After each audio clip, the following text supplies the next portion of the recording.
So 8.3, rational functions and their graphs. What can happen with rational functions?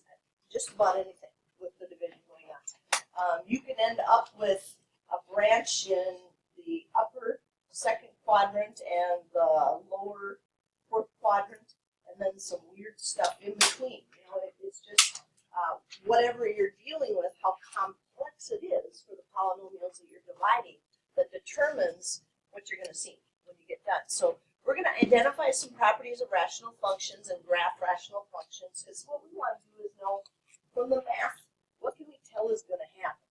And then maybe what do we know is not going to happen on our graph? So that in the end, if and when we do just plug it in a graphic calculator to see what it looks like, we know that that's what should happen. Will we know if we've made a mistake when we punch it in? Bless you. So the first one here says last season you made 40% of your basketball shots. The game one shot chart shows you didn't start the season, so well, only the little green filled in Cheerios here ones that you made. That's bad. 1, 2, 3. Ouch. Out of lots of little Cheerio looking things. 1, 2, 3, 4, 5, 6, 7, 8, 9, 10, 11, 12, 13, 14, 15, 16. Just doing math in my head here. I don't think that's 40%. Here, 3 divided by 16. Ooh, that's gonna hurt. 18.75%. So you're up at 40%. It's the first game. You know, it's bound to happen. Jitters, whatever. So the game one shot chart shows that you did not start the season so well. Starting with game two, how many consecutive shots? So every time that you shoot, you have to make them to raise your percentage to 40%. And if you never miss another shot this season, which is highly unlikely, how high could you raise your percentage? I'll explain the reason. Well, the percentage is about what you want divided by the total. So if we go with, yeah, every shot you make from here on out, every shot you take, you are going to make. This is going to increase by all the shots that you take, and so is this. So this becomes a little bit more of an interesting rational function here with 3 plus x over 16 plus x.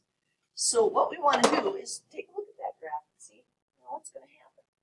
Now this is a real life situation, so we aren't going to look at negative baskets. You can't do that. But we'll just plop in, and whenever you punch these in, we want to do parentheses around the numerator and parentheses around the denominator. Because while the graphing calculator follows the order of operations, it only does what we tell it.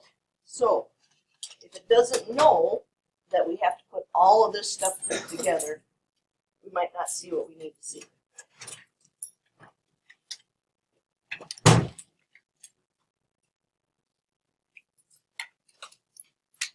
Definitely doing graphing calculator stuff today. So who else is going to need a graphing calculator? Alrighty, parentheses, 3 plus x or x plus 3. Make any difference.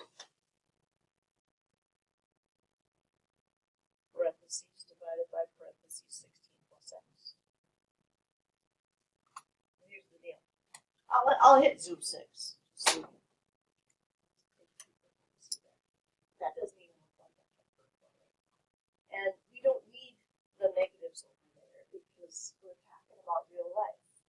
So after we get this in and have the calculator knowing, hey, this stuff needs to be divided, we'd have to go to the window and say, well, x stands for the number of shots they're going to take. Well, they got some percentage to make up there. They're going to have to take a lot of shots. Bless you. And let's see, they took 16 in the first game. Let's say there's 20 games, so maybe 400 shots. But our lives were about percentages. So if we want to see percentages, we really should only go to 1, because it means 0 to 1 numerically when we're talking about those percentages. That's what we see. And we see they're starting off low there because they had this horrible first game. And then it should increase as they make every shot they're ever going to take, which we know is highly So the question is, are we ever going to get to 100%? I don't think we need to look at that to know, right? You already missed some. There's no way you can get to 100%. But could you get pretty close? Second table. Let's see. Come on. In the 60s, 70s, 80s. Take a lot of shots. If you made them all, you get pretty close. Like we said, there's no way you're ever going to get to 100%.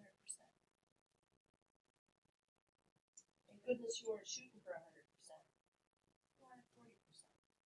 So if this came out to 40%,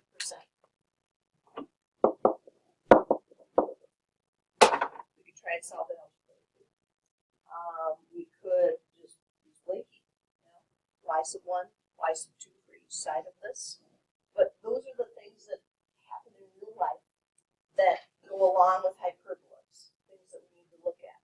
In fact, next week we'll be looking at some problems and talking about how problems buy $55. How do they get that $55? What do they think is going to happen that makes that the price that they should use for prom? So there are a lot of real life situations where we use hyperbolas, but maybe we don't use both branches at the same time. Maybe we just use the one that makes sense in the first quadrant.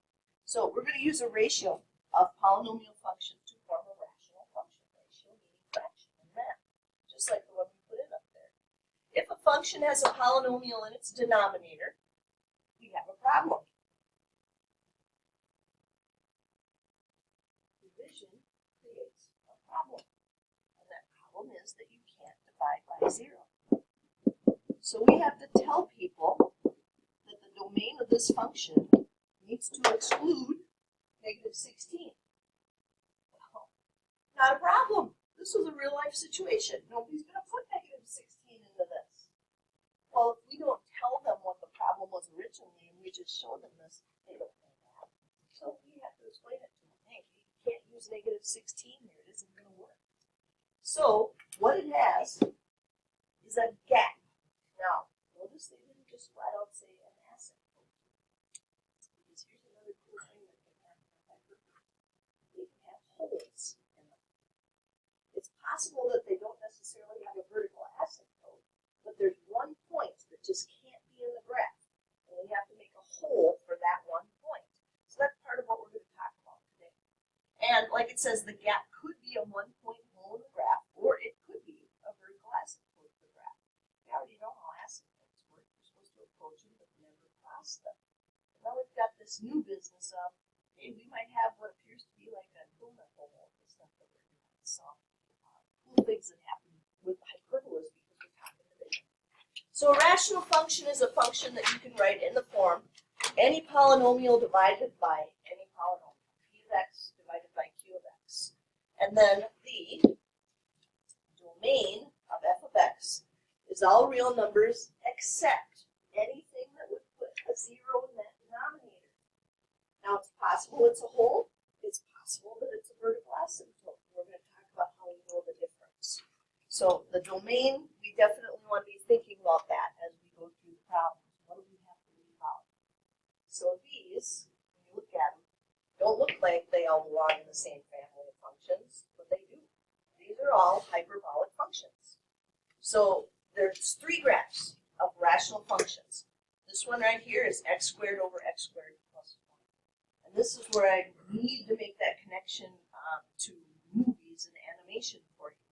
Because if you've ever seen a Disney movie like Little Mermaid where there's seagulls flying off in the distance, basically they're just graphing this.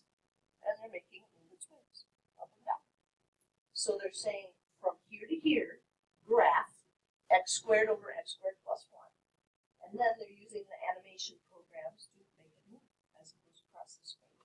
And this one, it's just kind of weird, you know. But you definitely, if you think about the symmetry, you could fold it over and get the same thing on both sides. So you can think of it as 2 branches here. But even worse is that middle one. That's a hyperbola. Notice we would have a quadratic, a up on the top, if we multiply that out, it would be x squared. And on the bottom, we have a linear function. And it looks like a line. Except for one problem. It's got a hole in it. And that's because we can't use -2. Isn't going to happen. So why did that one have a hole in it? Well, it's all about the denominator. Equaling 0. Because remember, that's the problem area with these. If there's a denominator, it can't equal 0. So think, all right, well, if I were going to solve that, I'd have to subtract 1 from both sides. And I'd have to take the square root.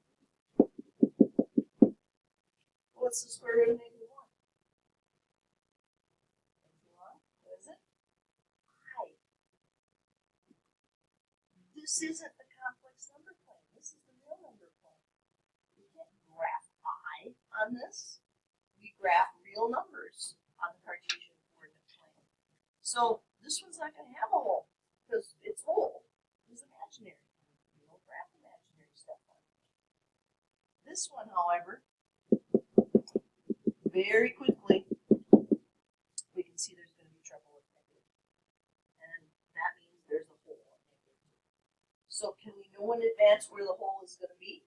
Absolutely. Here's how. We see the x plus 2's and we say to ourselves, self, if this were just a evaluate problem, I would cancel these out. And I would get x plus 3. Well, that's not how it came to us, but that's what we would get if we reduced it. And if we put -2 into that reduced form, we would get y equals positive 1. Notice where the hole is located. -2, positive 1, right there. So that's a way for us to know in advance where the hole is. The last one over here, that looks more like it. That's stuff we've been dealing with, where we see the 2 branches distinctly. And we see, well, 2 is bad, so I need an asymptote there, but what's the other one coming from? Where is that? Well, over the course of the next couple of days, we're going to learn that horizontal asymptotes deal with the exponents of the numerator and the denominator. And when the numerator and the denominator have the same degree, the same problem, what you do is make a fraction out of their leading coefficients. And that forms your horizontal asymptote. So that will be y equals 1. So you've got a lot of learning ahead of us. We're going to do this in steps. Most of our work is going to start with what shouldn't be on our graph. So where are the holes, where are the asymptotes? And then we'll work our way towards what points can we know in advance that will be on our graphs. So the first place we start is zeros of the denominators. Is absolutely good information to know. Zeros of the denominators. The first graph is called a continuous graph. Graphs are continuous when you never lift your pencil off the paper to draw them. If you can put that pencil down and keep drawing and finish the graph without ever picking it up, you have a continuous graph. That's the little bird up there. No jumps, no breaks, no holes. Now what do they mean, jumps? This one, this graph, the third one, has a jump. It was going down forever, and now all of a sudden it jumps up, and it's going up forever. So that's going to be a jump. This is a hole right here. Now both of those situations where we have asymptotes and holes are called points of discontinuity because they stop the graph from being continuous. So no jumps, no breaks, no holes. The second and the third, discontinuous graphs. They have spots where you would have to pick your pencil up and then restart the graph on the other side. So those are discontinuous graphs. So now we'll start talking about all the good things that we can know just by looking at the math. Points of discontinuity. Where do you get them? The denominator. The whole problem with division is we can't divide by 0.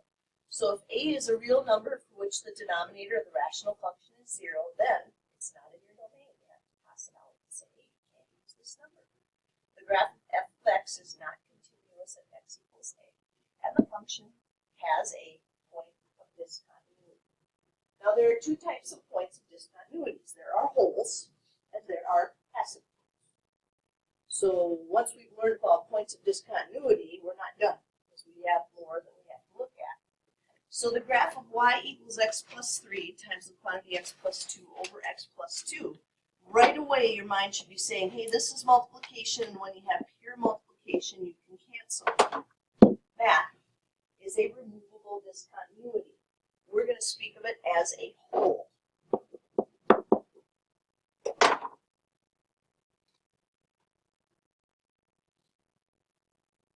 Why is that a removable discontinuity? Because it's a hole. And you can tell somebody how to fill in the hole. So the hole in the graph is called a removable discontinuity because you could make that function continuous by just telling somebody, you know, at this point, put in this. So going back to this middle graph again, if we told people, I know we already gave you an equation, but we want you to, at -2, we want you to graph the point 1, then they could come back and fill it in. And it would be removable. This one over here, you can't just put one point on that thing and have it be continuous. It isn't going to work. There is literally a break between these two branches, and there's nothing you can do about it. So this hole would be removable because we can fill it in, not the other one. So the graph of y equals x plus 4 over x minus 2, there's no canceling in there. Canceling is a form of division. Division only undoes multiplication. We've got an x plus 4 and an x minus 2. Those two things are connected. We cannot cancel them out. That is a non-removable discontinuity, and that is called a vertical asymptote at x equals 2. No way to tell somebody, okay, just fill in this one spot, and it'll all be continuous and it'll all be good. It's not going to happen. So to find the zeros of the numerator and denominator, definitely want to factor first. The ones they gave us, they were already in factored form, but that's where we want to start because that will make it easier to find the zeros, especially if they're quadratics. So the discontinuity caused by x minus a to the n in the denominator is removable if the numerator also has that same factor, x minus a to the n. If we can cancel it,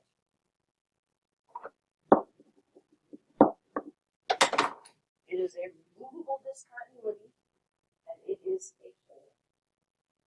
So now, look at these directions. We're supposed to find the domain. We're supposed to figure out the points of discontinuity. We're supposed to tell them, are they removable or non-removable? And then what are the x and y intercepts? So this is where we're really getting down and dirty with these things. We want to find everything we can find about them. What's not going to be graphed and what is. And the first thing I notice is, that's not factored. So I'm hoping x squared minus 4x plus 3 is something special. It's not. It's not a perfect square trinomial because of the 3 in the back. But that doesn't mean it's not factorable. So, go back to the old-fashioned factoring, which is two numbers that multiply to 3 and add -4. -3 and -1. All right. Now we go to the directions. What are the domain? Well, we'd like to use all numbers, but we can't. Because there are two numbers this time that would give us a 0 in the denominator. So we have to tell people in the domain, don't try and use 3. That would be bad. You would try to divide by 0. And don't try and use 1. That would be bad. So there's our domain. Now can we have 0 on the top of this fraction, the numerator? Absolutely. That's not a problem. It's just the bottom. That's the problem. You can't divide something into 0 parts. It doesn't make sense. So points of discontinuity, I'm not writing that out every time I do this. We're going to call those PODs.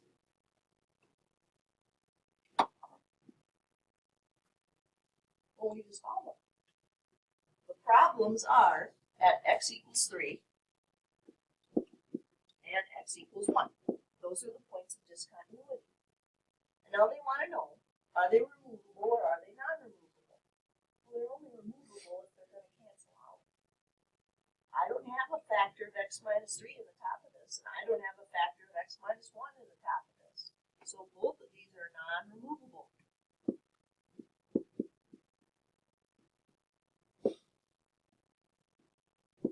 You can, by the way, have one that is removable and one that's not removable.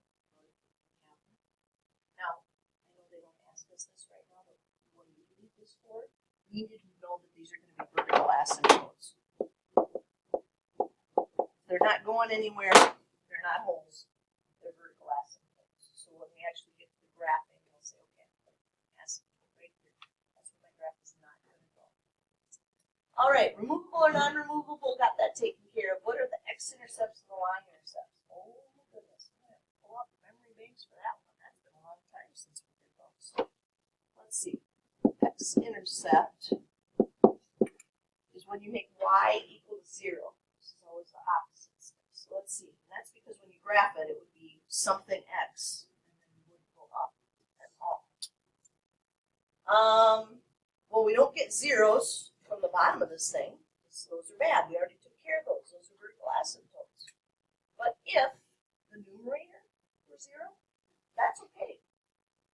So I look at my numerator and I realize, well, if I put negative 3 in there, negative 3 plus 3 is negative 3, 0. But I always check, is it okay to use negative 3 in this function? Yep, 3 and 1 were bad, but negative 3 is just fine. So I can use that. Now my y-intercepts, that's when x equals 0. So there's two ways to do that. The first is to look up here and say 0 plus 3 would be 3, 0 minus 0 plus 3 would be 3, and actually do the math. The other way is to say wherever there's an x, it's going to be 0, because I'm putting a 0 in. And you can just kind of cross the x's off and see, well, all I have left is 3 over 3. That's 1. Now, can we use 0 in this function? Yep. It was 3 and 1 that was the problem. That's it. 0 is just 1. And that's everything they wanted for one problem. A lot of stuff to keep track of. But we're going to appreciate that when we actually graph this. Alrighty, let's take a look at B. Looks like we've got a long road ahead of us here. So the first thing would be, hey, is it factorable? Can we factor x squared plus 1?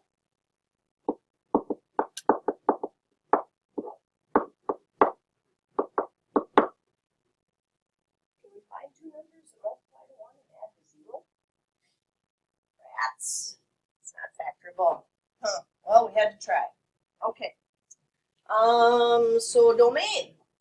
Well, anything that makes the bottom of this 0 would be bad. So x squared plus 1 equals 0. Subtract 1 from both sides. Uh-oh.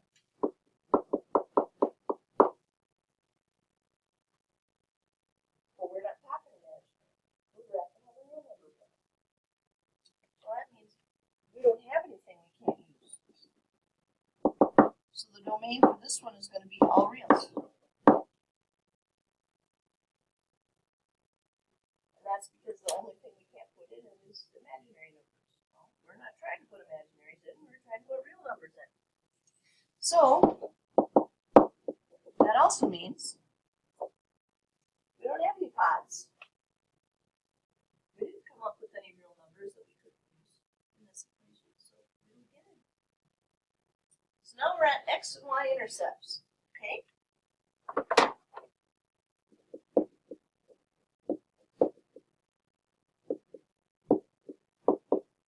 Let's see, x-intercept is when y somehow comes out to be 0, right? Well, that can't come from the bottom. That has to come from the top. So what number, if we put it in there, would give us 0? 5. And since the domain is all reals, we know we can use 5.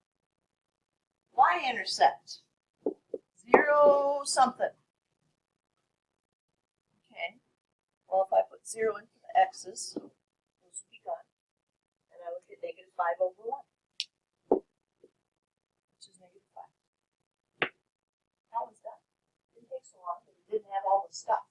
When they have all the stuff, you get a lot of information. So with this one, we would appreciate this equation more because it does give us a lot more information before we put it in the calculator. This one, not so much. You know, it's like, well, okay, I guess that might be a seagull because we saw a seagull and it looked like that before, so maybe that's what that looks like. But we'd have to trust the graphing calculator for that.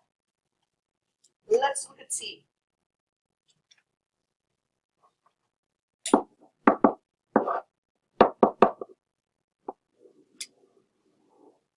All right, x squared minus 3x minus 4. Well, it's not a perfect square trinomial because it's got a minus 4. It needs to be a plus 4. So let's see if we can come up with a combo here. Two numbers that multiply to negative 4 and add to negative 3. Negative 4 and plus 1. Then it gets interesting. All right. Do we have any numbers we can't use? 4. Yeah, we have 0 in the denominator. X can't be 4. So, pretty obvious. Pardon me. Obviously, that is a point of discontinuity. Is it removable or not? Yeah, we can cancel it out. That is removable. So if it's removable, that's a hole. Like I said, they don't ask us to do that right now, but we're going to need that on Monday. So that would be a hole at x equals 4. And I would want to know for what? For my hole. So you go ahead and do the canceling to find the hole. Remember, we said the hole was at x equals 4. So if we put 4 in here, we're going to find the y coordinate for the hole. So our hole will be at the ordered pair 4, 5. Because that's really important when we're graphing. So we understand, hey, there's a hole in this graph. And it's right here. So we've got our domain, we have our pod. It was the only one we had because it's all we had in the denominator. And now we need to talk about the x and y intercept, or intercepts.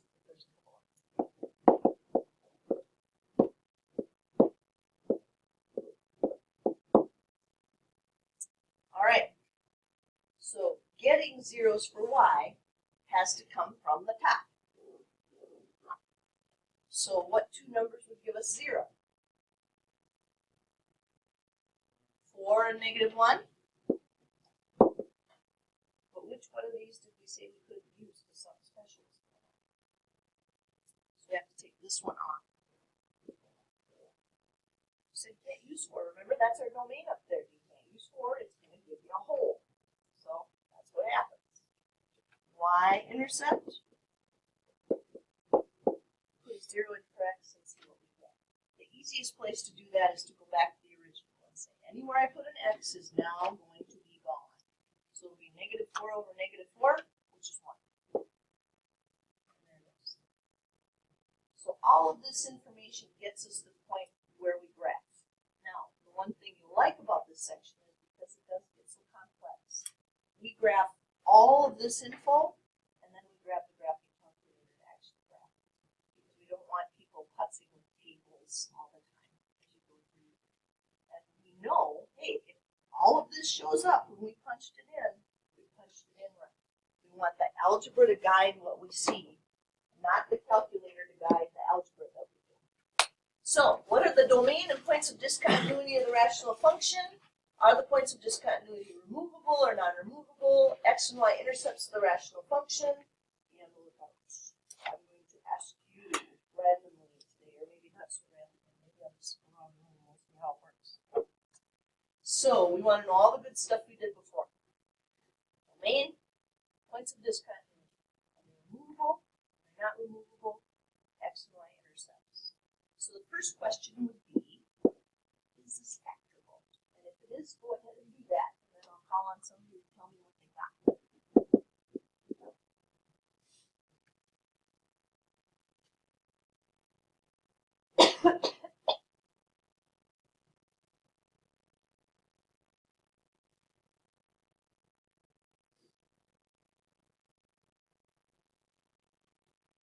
And you look like you're going to town on this one. Did you already do sure, and then some. So how'd you factor? Exactly. Difference two squares right there. So if that's our denominator, we need to know, is there anything to leave out of the domain? We'd love to put all reals. We'd love to be able to do that. Justin, do we have any numbers that are out? And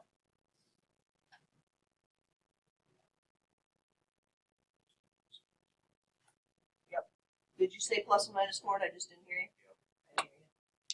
So we've got x can't equal 4, and yes, you could write it as x can't equal plus or minus 4. As long as you keep track of it, that's what I care about. So there's our domain. Need my pods. Sam K, where's my pods? What numbers did we just say were bad? There you go. Those are my pods. And we need to know, are they removable or are they not removable? Allie, are these removable? Not removable. Oh, there's no canceling going on. There's only one up top there. That's not removable. Both are non-removable.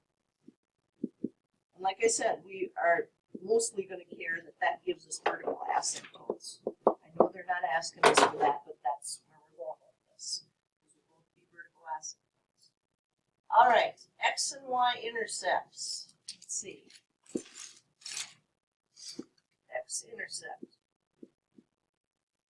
Something 0. I'm going to go through this one with you because this is a trick question. We get the x-intercepts from the numerator. Besides magic wand, is there any way we can make a 1 a 0? We don't get one.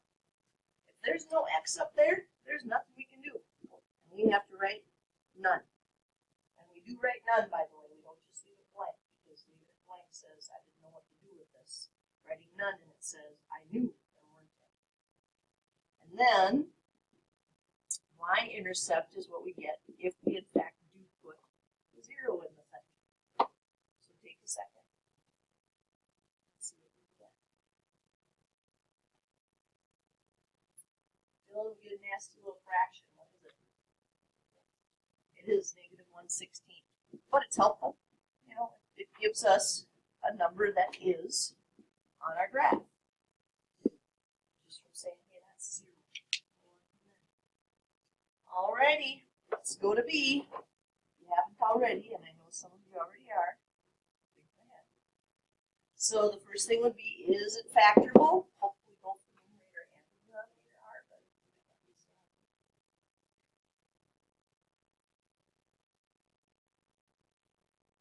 Jack, you have this one factored already?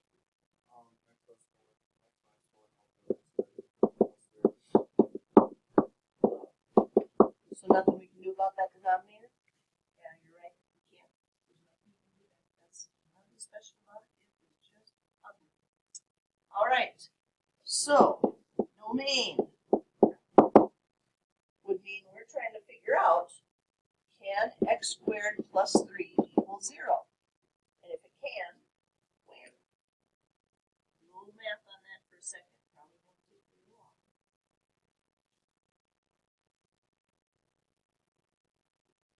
Madeline, what do you find out about that when you try to do x squared plus 3 equals 0?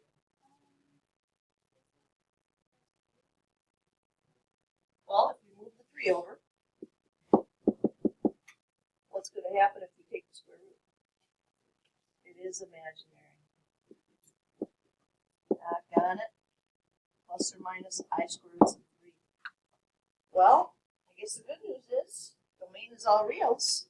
I would have liked to have had some more information there, but you know, if we can't factor it, we can't factor it. We try to solve it, and it came out as imaginary. We're not graphing imaginary. We're graphing real. So domain is all reals, and that brings us to the PODs, the point of discontinuity. There. Didn't get any. We don't have any. I mean, we just checked for those. There was nothing in the denominator that wasn't going to work here. Everything is good. We're using all reals. So there it is. And now we're already down to the x-intercepts and the y-intercepts if we get some. Maybe we get more than one. Maybe we just get one.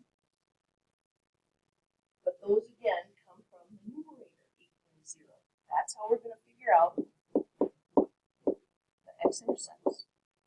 So Jessica, where's our numerator? Yep.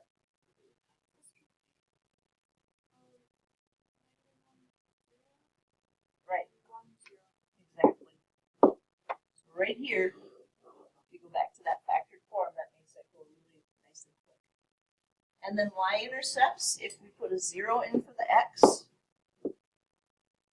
what will we get? Or you already have it? Yeah, exactly. Because these would be zeros and negative 1. So negative 1/3. Typically, we only get one y-intercept with any hyperbola. So if you're thinking, we've got 2 x-intercepts, we got 1 x-intercept, and then we got no x-intercepts. Yeah, that happens with the x-intercepts, but with the y-intercepts, usually 1 is it, if we get one. Alrighty, off to C. Looks a little more complicated. If you haven't already, you can try at factoring that numerator out.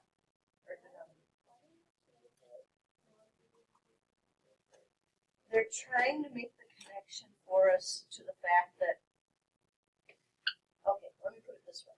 When I teach this to the Algebra 2 students that kind of struggle, they have a really tough time with which one is cancelable and which one isn't. So this way there's an intermediate step that they can think through, and they can go, wait a minute, removable. What was removable again? Oh, those are the ones that cancel. And it helps them out a little bit. Now, for us, yeah, it probably is pretty silly. We should just be saying, hey, that one's a hole, that one is a vertical asymptote. But they want to make sure everybody makes that connection. Okay. Abby, you're up. Factor it.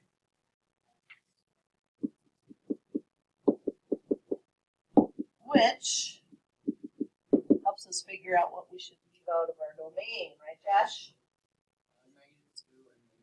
Exactly. Oh boy, that's going to have to squish in there. I write.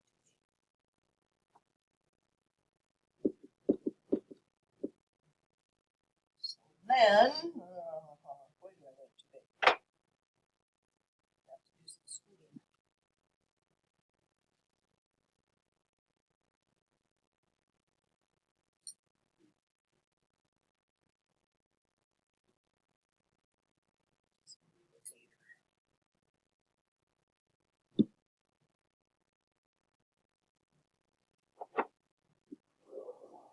All right, so our domain, x not equal to -2, x not equal to -1, get that back so you can see it. Removable versus non-removable. Let's see what you're thinking. Oh, better start there. I jumped ahead. You knew where you were going next, and by golly, it should be pods. And you're right, it should be. There's the pods. All right, Troy, so now you're up.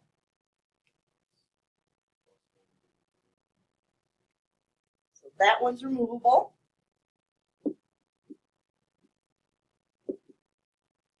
This one, not. And again, where we're going with this on Monday tells us that's going to be a hole, and this is going to be a vertical asymptote right there. Okay, now this problem is taking a lot of space. So we got to go back up now and find the x-intercepts, if we have any. And that again is where the numerator is going to be 0. Great. -1. That creates a problem. Because what did we say we can't do? We can't use -1. None. We don't get one. It's not the domain. We have to leave it out. All right. Y-intercept means we're going to put 0 in for x and see what we get. Got that already? 1/2? Yep.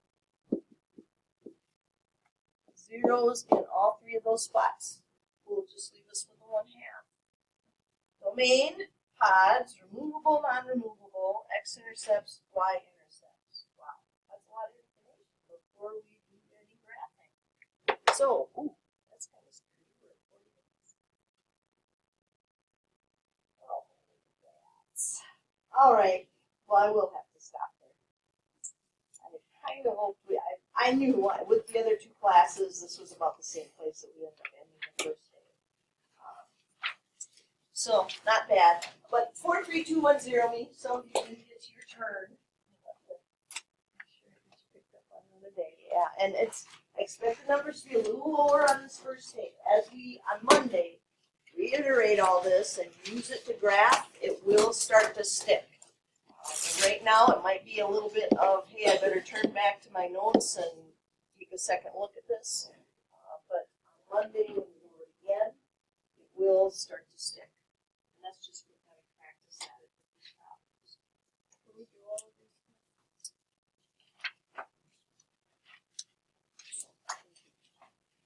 I think I had to change it with the other classes since we didn't get as far.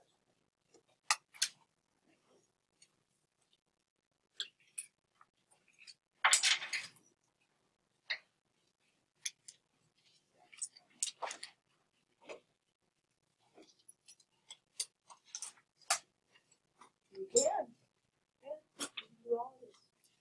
Oh, I should check and see if there's any graph.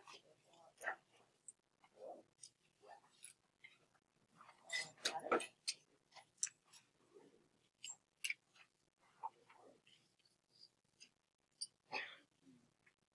Not 13 to 22. But 55 to 60 does say sketch. So that's up to you. So I'm not going to hand out graph paper for 55 to 60. Since it says sketch, I know some of you would rather just use